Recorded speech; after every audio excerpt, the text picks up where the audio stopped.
ಎರಡನೇ ಏರ್ಪೋರ್ಟ್ ನಿರ್ಮಾಣ ವಿಚಾರದಲ್ಲಿ ರಾಜಕೀಯ ಜಿದ್ದಾಜಿದ್ದಿ ಶುರುವಾಗ್ಬಿಟ್ಟಿದೆ. ಎರಡು ಪ್ರತಿಷ್ಠಿತ ಜಿಲ್ಲೆಗಳ ಪ್ರಭಾವಿ ನಾಯಕರ ನಡುವೆ ಫೈಟ್ ಶುರುವಾಗಿದೆ. ಇದರಿಂದ ಬಣ ಬಡಿದಾಟದ ಕಿಚ್ಚು ಹೆಚ್ಚಾದಂತೆ ಕಾಣ್ತಾ ಇದೆ. ರಾಜಕೀಯ ಜಿದ್ದಾಜಿದ್ದಿಗೆ ನಾಂದಿ ಹಾಡ್ತಾ ಏರ್ಪೋರ್ಟ್. ಡಿಸಿಎಂ ಡಿಕೆಶಿ ಬಣದ ನಡುವೆ ಪೊಲಿಟಿಕಲ್ ಫೈಟ್. ಈಗಾಗಲೇ ಕಾಂಗ್ರೆಸ್ನಲ್ಲಿ ಸಿಎಂ ಡಿಸಿಎಂ ಬಣದ ನಡುವೆ ಪೊಲಿಟಿಕಲ್ ಫೈಟ್ ಆಗಾಗ ಚರ್ಚೆ ಆಗ್ತಲೇ ಇದ್ದು, ಇದೀಗ ಮತ್ತೆ ಡಿಕೆಶಿ ಕಟ್ಟಿ ಹಾಕೋಕೆ ಸಿದ್ದು ಬಣ ಲೆಕ್ಕಾಚಾರವಿದ್ದಂತೆ ಕಾಣ್ತಿದೆ. ಎರಡನೇ ಏರ್ಪೋರ್ಟ್ ಕನಕಪುರದಲ್ಲೇ ಬೇಕು ಅನ್ನೋದು ಡಿಕೆ ಪಟ್ಟು. ಆದ್ರೆ ಮತ್ತೊಂದು ವಿಮಾನ ನಿಲ್ದಾಣ ಆದ್ರೆ ಅದು ತುಮಕೂರಿನ ಶಿರಾದಲ್ಲೇ ಆಗ್ಬೇಕು ಅಂತ ಅಲ್ಲಿನ ಲೀಡರ್ಸ್ ಹಠ. ಶಾಸಕ ಜಯಚಂದ್ರ ನೇತೃತ್ವದಲ್ಲಿ ಸಿಎಂಗೆ ಪತ್ರವನ್ನ ಬರೆಸಿದ್ದಾರೆ. ಕೇಂದ್ರ ಸಚಿವ ಪ್ರಹ್ಲಾದ್ ಜೋಶಿ ಹಾಗೂ ವಿ ಸೋಮಣ್ಣ ಮೂಲಕವೂ ಕೇಂದ್ರದ ಮೇಲೆ ಒತ್ತಡ ತರ್ತಿದ್ದಾರೆ. ಕೇಂದ್ರ ವಿಮಾನಯಾನ ಸಚಿವ ರಾಮಮೋಹನ್ ನಾಯ್ಡು ಭೇಟಿ ಮಾಡಿ ಅವರಿಗೂ ಮನವಿ ಸಲ್ಲಿಸಿದ್ದಾರೆ.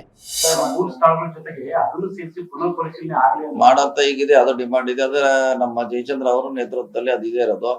ಅವ್ರು ಲೆಟರ್ ಕೊಟ್ರೆ ಮತ್ತೆ ಬಹುಶಃ ವಾಪಸ್ ಕೇಳಬಹುದು. ಅಂತಿಮವಾಗಿ ಟೆಕ್ನಿಕಲಿ ಮುಖ್ಯ. ಬಟ್ ಎಂ ಬಿ ಪಾಟೀಲ್ ಅವರು ಹೇಳ್ತಿರುವಂತದ್ದು ಇದು ಬೆಂಗಳೂರಿನ ಎರಡನೇ ಅಂತಾರಾಷ್ಟ್ರೀಯ ವಿಮಾನ ನಿಲ್ದಾಣ, ಹಾಗಾಗಿ ಬೆಂಗಳೂರು ಲಿಮಿಟ್ ಬರಬೇಕಾಗುತ್ತೆ.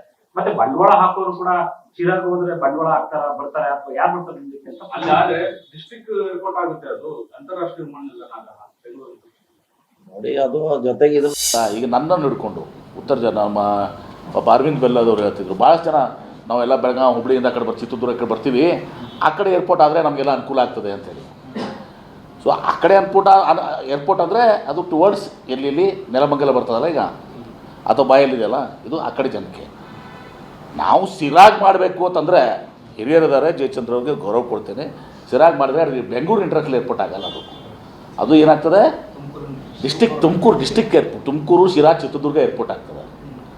ಅವ್ರಿಗೆ ಅದನ್ನು ಹೇಳಿದ್ದೀನಿ, ತುಮಕೂರು ಶಿರಾ ಚಿತ್ರದುರ್ಗ ಏನಿದೆಯಲ್ಲ ಆ ಭಾಗಕ್ಕೆ ಒಂದು ಡಿಸ್ಟಿಕ್ ಏರ್ಪೋರ್ಟನ್ನು ಕೂಡ ಮಾಡೋಣ. ಕನಕಪುರದಲ್ಲೇ ಆಗಬೇಕು ಅಂತಿರೋದು ಯಾಕೆ ಡಿಕೆ ಶಿವಕುಮಾರ್? ಕನಕಪುರ ಬೇಡ, ಶಿರಾದಲ್ಲೇ ಮಾಡಿ ಅಂತ ಒತ್ತಡ ಬೇಕೆ? ಇಲ್ಲೇ ಇರೋದು ನೋಡಿ ಲೆಕ್ಕಾಚಾರ.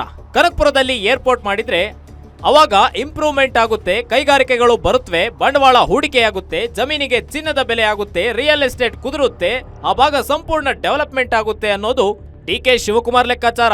ಆದ್ರೆ ಇದಕ್ಕೆ ತೀವ್ರ ವಿರೋಧ ವ್ಯಕ್ತವಾಗಿದೆ, ಅದು ಸ್ವಪಕ್ಷೀಯ ನಾಯಕರಿಂದಲೇ.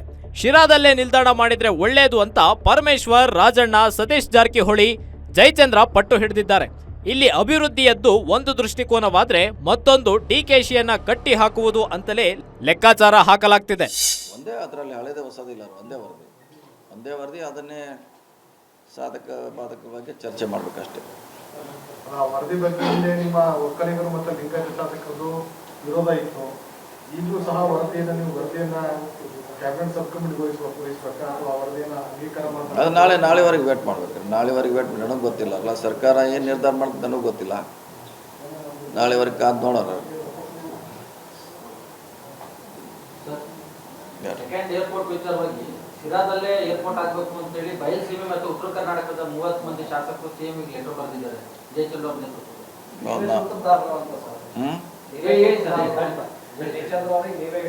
ಈಗಲ್ಲ, ನಾನು 6 ತಿಂಗಳ ಹಿಂದೆ ನನ್ನ ಕಡೆಯಲ್ಲಿ ಯಾರೋ ಬಂದಿದ್ರು, 6 ಮಂತ್ ಇಂದ ಲೆಟರ್ ಬರ್ದಿದ್ದ. ಈಗ ಅವರೆಲ್ಲ ಬರ್ತಿರ್ಬೇಕು, ನಾನು 6 ತಿಂಗಳಿಂದ ಲೆಟರ್ ಬರೆದೆ.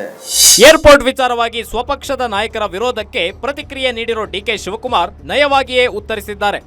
ಬಿಡದಿಯಲ್ಲೇ ಏರ್ಪೋರ್ಟ್ ಮಾಡಿ ಅಂತ ನಾನೇನು ಹೇಳಿಲ್ಲ, ನನ್ನ ಜೊತೆ ಯಾರು ಈ ಬಗ್ಗೆ ಚರ್ಚೆನೂ ಮಾಡಿಲ್ಲ. ಕರ್ನಾಟಕದಲ್ಲಿ ಎಲ್ಲಾದ್ರೂ ಸಂತೋಷ. ನಾನು ಅಖಂಡ ಕರ್ನಾಟಕದ ಮೇಲೆ ನಂಬಿಕೆ ಇಟ್ಟವನು.